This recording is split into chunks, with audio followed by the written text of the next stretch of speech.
I used to be a professional editor, but anyway, my editing consisted of adding more things at one point. No, I took things out, but then when we were proofing it and everything, I decided to add more things because there's no reason it couldn't be a little bit longer, and I found some more material. So. One of the things that was interesting, I did a special reading of it just to make sure there was nothing in it that would offend anyone in my family, not realizing that none of them would actually read it. So next time, if I do that, I won't worry about that particular edit. You feel like you have another large book in you? Oh, well, I've been working on another book, maybe with more about music theory in it, but I don't know how long it will take to do, I'm not in any rush. I spent a long time doing the other ones. How long did it take? At least 20 years or something. I mean, a lot of the material was written, and then I wasn't constantly working on it, but the last few years when I was getting it ready, I was working on it pretty much all the time when I was on tour, or whenever I had free time, on trains and hotels.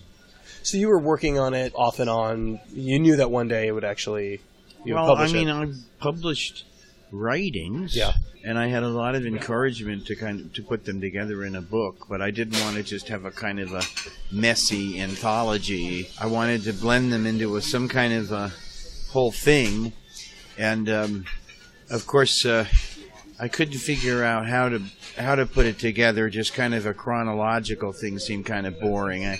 I realized that most biographies or autobiographies I read, unless there's something really fascinating about the early childhood or something, I get really irritated with those parts, and I want to get into the career of whoever it is. So I didn't want to do a kind of chronological thing like that, but I did. Some of the stuff that it had published was about junior high and elementary school and stuff, so I did want to use that stuff. I think it was reading the autobiography of Louis Buñuel that gave me the idea. He was talking about when he was making certain films, and he was supposed to deliver a 65-minute or 70-minute film to this Mexican production company, and when they would be short, they would just throw in a dream sequence, and you could kind of put it anywhere as filler. And then also I was reading a book about Robert Altman, and he said the same thing.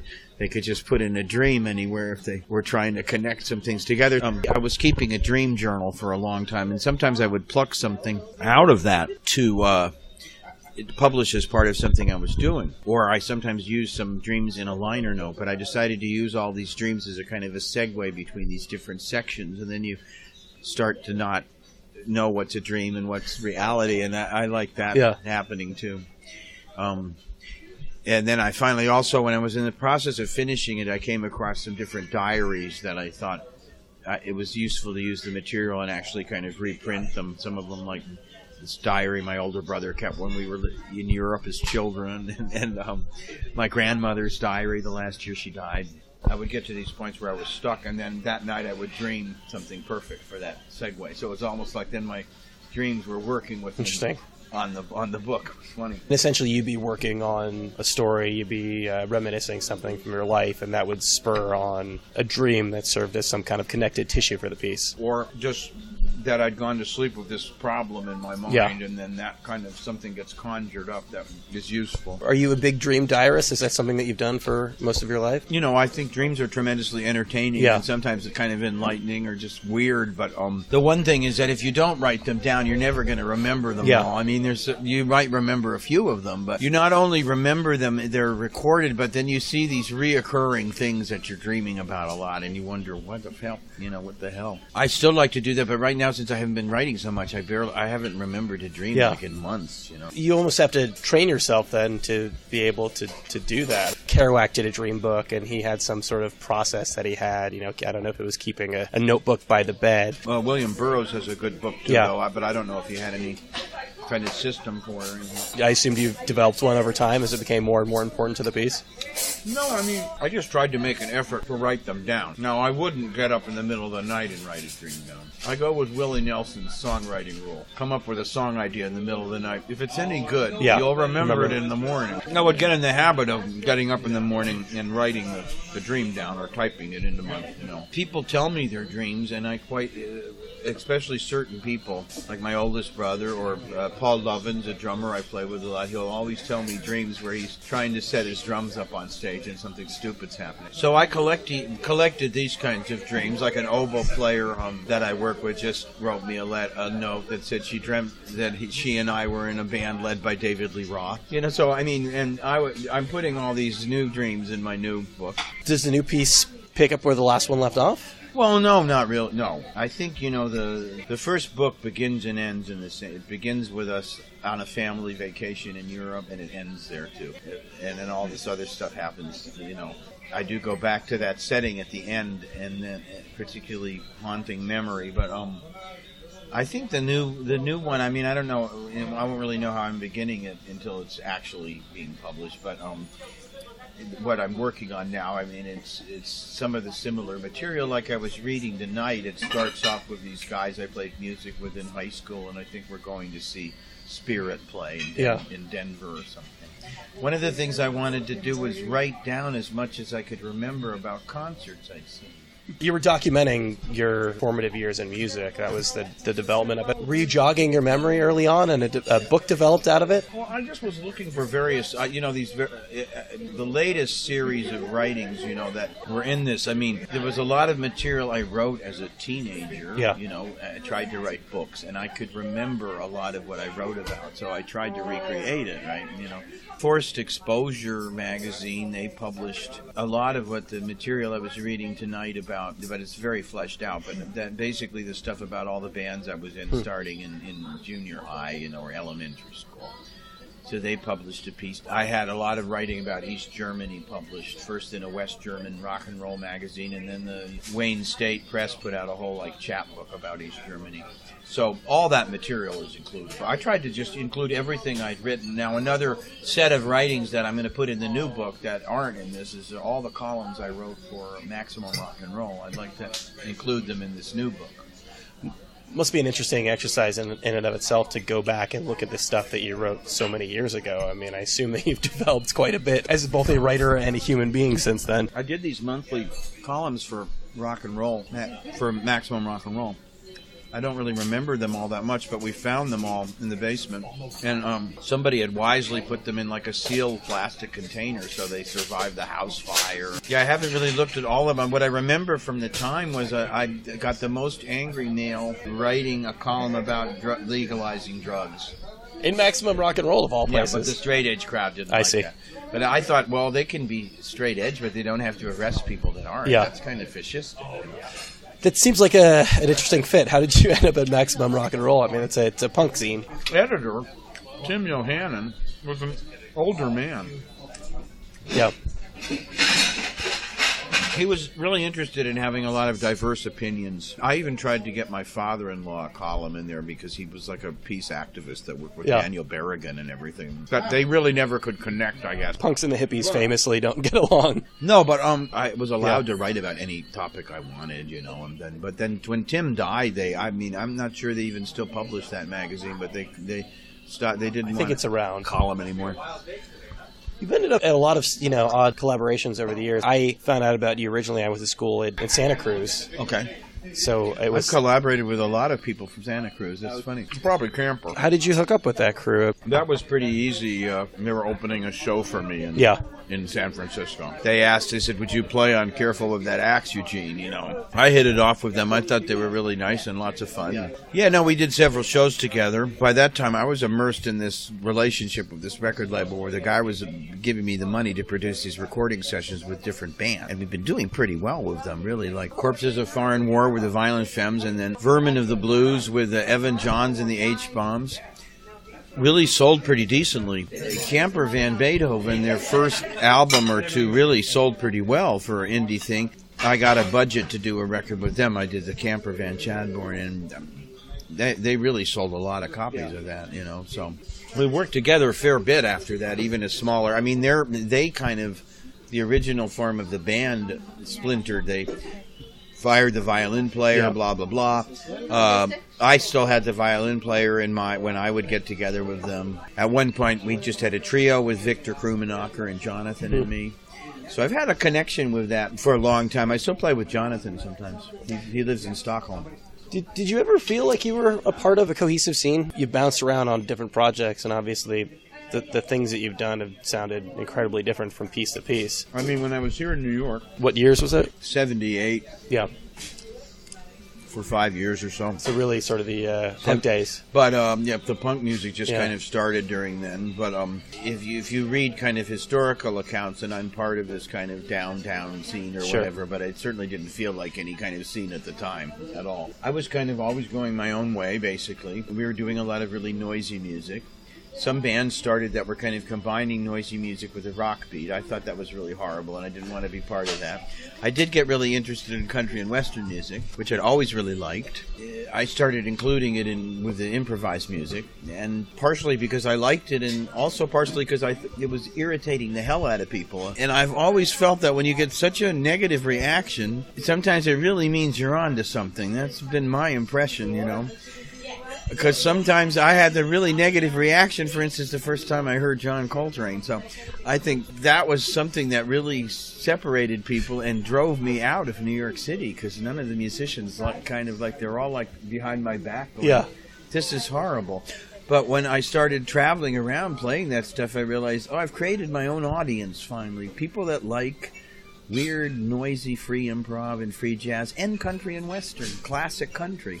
There are all these people out there that like both those things and never thought they could have them at the same time. It's like this really cool restaurant I went to in San Antonio where a Chinese guy had married a Mexican woman, and they were serving both combination plates. It's a very New York thing, too, at the same time. I'm from California, and that was something that I noticed when I came out here for the first time, are all the combination restaurants. And I don't know how much of it is just sort of, I'm sure part of it's the ethnic melting pot, but at the same time, I think a lot of it just has to do with a lack of real estate. Now it's totally common for bands to mix together all kinds of stuff. Although I still think noise and country music is still a pretty relatively rare occurrence. That created kind of more and more encouragement to do it or figure out ways to do it. And then, of course, I started incorporating rock, and we did shockabilly. It's a tough way to build an audience to kind of elicit some sort of negative response from people. I mean, that must have taken a lot longer for you to actually build up a following. Half of it is looking for the right situation. As far as? Not playing somewhere you really shouldn't be playing. Play a stupid job, you know. Find a receptive place,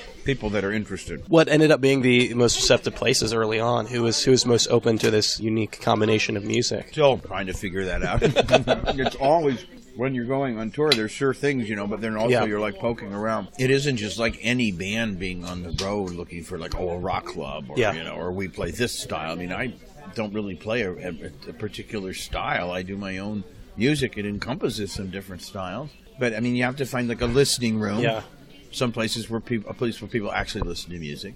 And then you have to avoid all these cliques. Like, for instance, just as a kind of a weird example, but I think you'll get my point. I knew this blues harmonica player in Germany that was from the States. Was when I'm coming back to the States, maybe you can give me some tips on where to play. And I said blues, and he said and I goes, why would I know anything about that? And he goes, well, you're going around gigging. I said, they wouldn't touch me with a 10-foot pole at a blues club. Yeah. I said, they're so prejudiced. I said, likewise folk club. A guy can spend a whole year trying to convince someone that runs a folk festival that I'm not going to make the place burn down or something. They're just frightened to death of anything that's... So you have to avoid all these little cliques. The punk rock or the garage rock scene. Same thing, I mean, shockabilly, you would play certain places, but there were certain places we should never play because they wanted hardcore punk or nothing. I was trying to play this garage... I'm trying to find a place to play in Las Vegas one time when I was in L.A. because I had a weekend free and could fly there for $15 or $20 or something. So it's like, I should go play a gig. I mean, how can I lose? And I'm looking through all these. That was when MySpace was around. So I'm looking through all these clubs, and there's this like garage rock place that, with pictures of these like Satan and stuff. It looks kind of funny. So I'm like, I contact the guy, and I'm like, I'm coming in. I want to meet a girlfriend there or something. I gave him some spiel. I said, I can play a gig on the weekend for the door, or whatever. I'm just going to be there anyway, and I'd like to find a place to play. And the guy writes me back, and he goes, not only would no one come to see you, no one would ever come here again if I booked you. And this was a place with garage rock. I knew I could go in there and play a set of garage rock. There's no question. I probably know more songs than the bands that play there.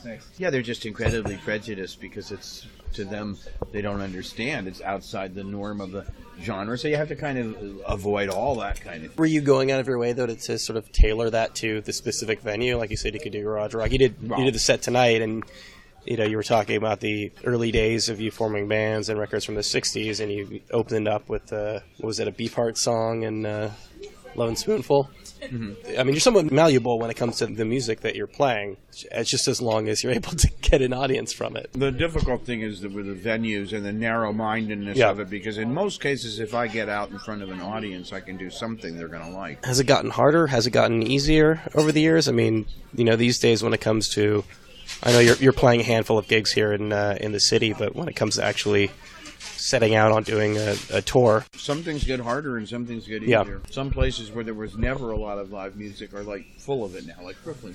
Also, I can drive up and down the highway, like looking at signs and say, "Oh, there used to be a yearly gig in that place, and that now there's nothing." Other things have gotten really. It's much easier to record yourself now without spending a lot of money. It's a lot easier to communicate all over the world without spending a lot of money. To get in touch with people that like my music without like fucking around on the phone and stuff, I talk to a lot of, especially indie rock bands and they all tell me it's kind of headed in the same direction where people just don't really come out to shows. I don't know how much of it is their particular audience, aging out. I mean, these are bands that have been around for, 10, 15 years, and that generation of music fans are all having kids, so maybe they're not going out on a weeknight, but the consensus seems to be that people just aren't going out and watching music the way they used to. I think it's always been kind of difficult to rely on the people, and sometimes when I go somewhere, I'm surprised how few people come. Other times, though, there are places where like a lot of young people are going out to gigs and stuff. It's funny, I always compare it to stand-up comedy where people will just pick a Saturday night and go see comedy regardless of who's performing. I got the impression that maybe that was the case more with folk music at its height, and people still, I guess, will go see jazz for the sake of seeing jazz. But if I might interrupt, I would say one of the biggest culprits for that is DJ culture, because people just want to hear somewhat updated iterations of what they know they like, and it's almost, if you have some popular DJ, it's almost understood they're going to get paid more than a band. And almost every place I play in Brooklyn, as of someone who lives here, if you play on a Thursday, Friday, or Saturday, your show has to be over by 11 or midnight at the latest, so you can move out and load out for the DJ to come in, so they can make their real money. That's kind of been going on for a long time. It's DJ culture, and it's people are way less. I think a sense of discovery is lacking because, when I was a kid, I'm 38, and I grew up in a small town in Reidsville, North Carolina. I discovered the music I discovered because it happened to wash up on my weird redneck little island. So that's the punk rock, the jazz, Now everything's at the tip of your fingers, so that you take it for granted that you can find whatever you want. So there's less of an idea of discovery. I'm going to go out and maybe see this band that I've never heard of. It's more like I'm going to go out and see what I know I like and try to get laid. I think it's connected. The club scene, because of the expense of maintaining a venue and having a liquor license, they always have to think about making a lot of money, and this disco thing is a winner for them because of people running around like that and dancing around. They're going to drink a lot, and they get a lot of people. It's a kind of people, they see a line outside the place, everybody wants to get in the line. It's driven creative music into other situations. Most people never liked playing in bars or clubs that much anyway. So, you have this huge house concert thing going on everywhere in the world, and just always right from the beginning, because a lot of the music I was doing, it was like, you couldn't dance to it, or they didn't want it in a bar. We'd be playing in an art gallery. We'd be playing. That's a common conversation when someone says, "What kind of venue are you looking for?" I'm like, well, anywhere where we can get the people that are interested in me in the area to come sit and enjoy the music, I said it can be anything. Have you found that in recent years, has it impacted the number of people? Has it been pretty steady for you over the years? It's up and down. Yeah, it sounds like it ebbs and flows almost from show to show. On the average now, I take more people now than ever before. How do people find your music these days? Well, that's a good question. Obviously, you can find everything on the internet if you know what to look. How they get into it in the first place, they're not playing it on the radio a lot or anything. That's how I got into everything. I heard it on the radio. Your historical connections with people, at least up here, discovered Eugene because luckily I could go see him play for free where I grew up. The first time we played together was in a recording studio, and he said, "You know, your guitar style is really complimentary to mine." And I was like, "Well, I've been ripping you off since I was 17." You know, but I think up here, the people I know in the experimental music scene that I'm peers with, when they hear I play with Eugene, they're like, "Wow, it's amazing." I'm like, yeah, it is amazing, but they're particularly drawn to his pioneering combinations of music in certain contexts, like the loft jazz scene, the John Zorn scene. I think it's like very much a historical connectivity to sort of the new school avant-garde jazz and noise scene up here that's connected to an educational system. That's a certain, you know, I have a lot of respect for Eugene. There's a lot of word of mouth too, with I think the way people find out about stuff, or even if you're playing to small audiences all the time, if you move around all around, after a while it adds up to a lot of people. And I'm amazed sometimes what I'm drawing on at this point, generations of people. People that saw me when they were in college, people that bring their kids to see me, people who's like, oh, I heard my dad has your record. This is what I'm working with now. Is pretty encouraging. It's like a multi-generational thing. Young people really like to see the shows. It's not like it doesn't appeal to them. Yeah, sometimes just the whole trick is getting people to know about it and getting them engaged. And it still makes economic sense for you to tour? I can't really find any other way to make a decent amount of money. And sometimes I do really well. Well, I also do really well in other places, too. Especially playing solo, owning all the rights to most of my music and selling it all. But it's the live shows that really you make most of your money at? It's a combination, though. I sell a lot of material at the live shows, so that's like a way to distribute the material without dealing with any other right into the hands of people. I have to assume, though, it's getting harder and harder for you to tour, for you to get in a band and ride around the country. At one point when I had the Jack and Jim show with Jimmy Carl Black, I felt like I should help this older man. That's what I should give back, because this music, they'd given me so much, like with the Mothers of Invention and everything. So I was like, this guy, when I started playing with him, he was in his 50s, right? And I think I was in my 30s. So I was like, I can take care of this guy and help him make some money, etc. When I got to be in my 50s, I'm kind of like, who's going to do this for me?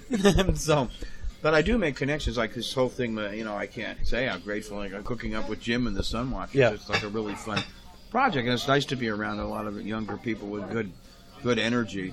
Gene was a huge influence on me, so this is a great honor for me. It's a similar vibe, I think. And just to speak to the idea of music being really accessible in a good way is because the thing that blew me away about Eugene's playing and approach to music was that nothing was off limits. It was just if you liked it. And I think that's what's really influential about it, is because, you can listen to his record with Frank Lowe and it'll melt the paint off your wall, and then you can hear him cover Hank Snow. You know what I mean? And so it's really warm and inviting music, but also, it's a huge influence on me because I grew up around there and there was nothing. And there was like no, ensconced sense of culture or the otherness to latch onto, and so you found whatever you found. And luckily, near where I grew up was Eugene Chadbourne playing for free at the coffee shop, playing Albert Ayler sets, which is how I heard Albert Ayler, stuff like that. So it really is important to continue that on, to continue that attitude of openness and otherness for younger people to experience, because without it, we're sunk, without that support, without spreading that idea of support. It's kind of a blessing and a curse, though, having such a diverse catalog, because in a way, you're asking a lot from people to hang on with you through the different phases of music. I don't know. I never ask anybody. Some people do. Yeah, there's some people that really follow it, and other people kind of, noodle in and out every now and then. I don't really, I know what it's like. I have, periods I don't listen to anything. I like to go out to concerts, but sometimes I don't, even when I've planned to. It's just at least once a month in New York, I hear music or go see somebody, or something comes through that I I opt out of because I don't feel like going out, but that Eugene is connected to, and that's not for nothing, and so the renown and the respect follows that.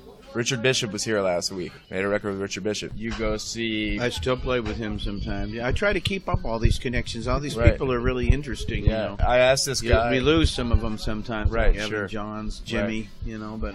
I was talking to this clarinet player I was recruiting for. He plays in Berlin a lot, Patrick Holmes, and he's playing the show with us on Wednesday. He's going to be playing with us. He's a great improviser.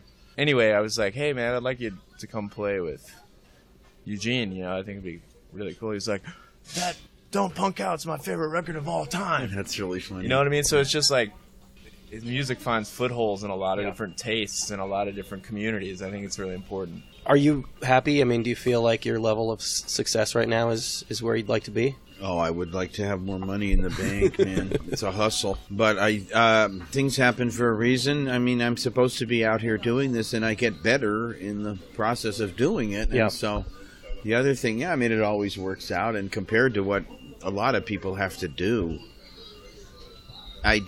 when I start complaining, I sort of feel like, well, I shouldn't complain. I mean, you could complain endlessly about Sure. places like North Carolina, you know. Yeah. I don't know if you remember hearing about the bathroom law, Yep. you know. Yeah, Okay, the so like transgender, Bruce yeah. Springsteen cancels this weekend in Greensboro because of this, which cost the city like $100,000 in lost revenue, et cetera, et cetera. And I was like, well, good for him, but I'm like, why doesn't he boycott North Carolina? Because they want musicians to play for free unless they're playing somewhere like the Coliseum and they're a superstar. You know, it's like 'cause there's no union, you know.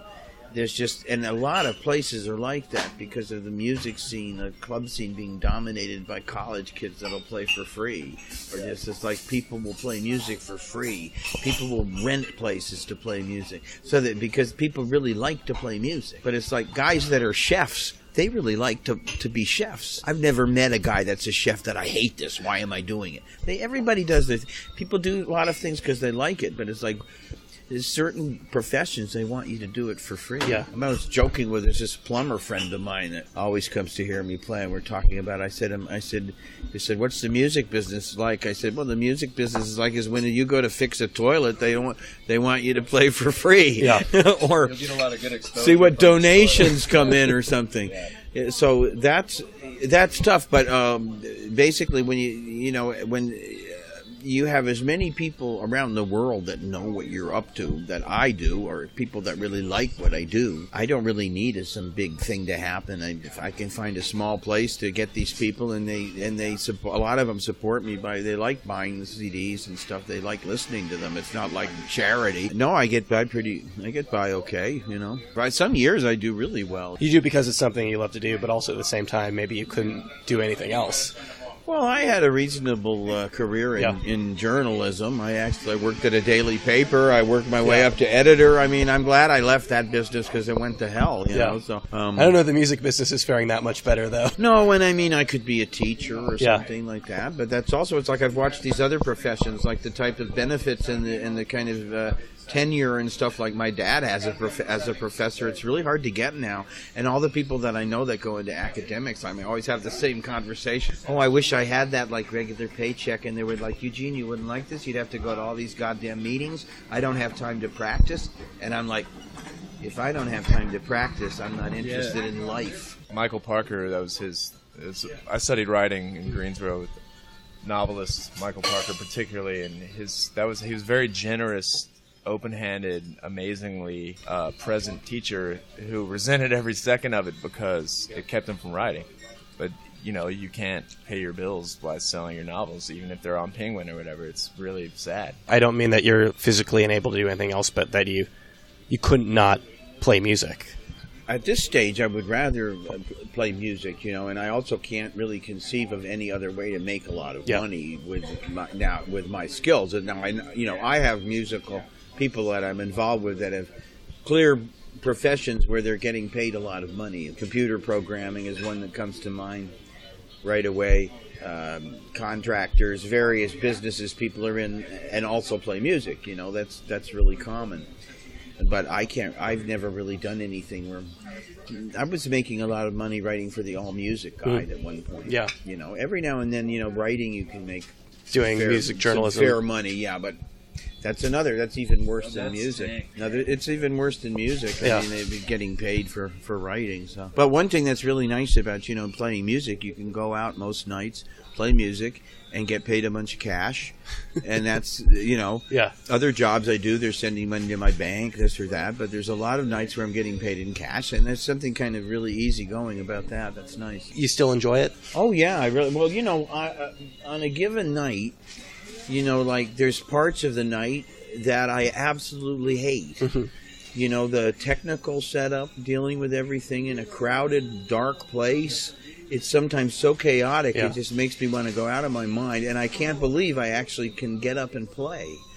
Other times it's just so easy going, the whole thing. And the treatment is so nice and everything that it's just very comfortable. But sometimes I even think these horrible gigs really make you play great, I mean, it takes a working class heart, Yeah. Sometimes I get really tired of listening to people talk shit to me, talk about their projects and everything they're doing, or some drunken guy telling me the same thing over and over again. I mean, these are the things on a night after night that irritate me to the point where I just want to be alone. I love going to different places and actually seeing what life is like in different countries and what people are thinking about. And so, when someone says to me, Europeans think, I'm like, wait a minute, there's no such thing as Europeans thinking a certain very way. Large place. What country are you talking about? What part of that country?